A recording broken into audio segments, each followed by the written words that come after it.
ఆ కోటప్ప కొండకున్న గమ్మత్తు ఏమిటో తెలుసా అండి? ఒక గొల్లభామకి పరమశివుడిచ్చిన వరం. ఎన్నడూ కాకి వాలదు. ఆ కొండంతటి మీద పగలు కాదు రాత్రి కాదు ఎన్నడూ ఒక్క కాకి మీకు కనపడదు. కొండ ఎక్కుతుంటే బోల్డని కాకులు కనపడతాయి. మీరు వెళ్ళేటప్పుడే చూడండి. మీరు కొండ ఎక్కుతారు కాబట్టి కోటప్ప కొండ ఎక్కేటప్పుడు చూడండి. కోటప్ప కొండ కింద బోల్డని కాకులు ఉంటాయి.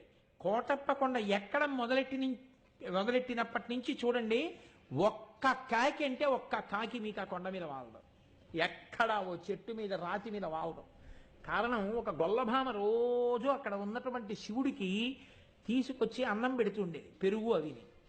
ఆయన తింటుండేవాడు. నువ్వు ఊళ్ళోకి రా అంటుండేది ఆవిడ.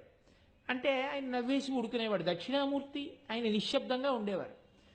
ఆవిడ ఒకరోజు తీసుకొస్తూ చల్లకుండా తీసుకొచ్చి అక్కడ పెట్టింది. పెట్టి కూర్చుంది బడలికి. కూర్చుంటే ఒక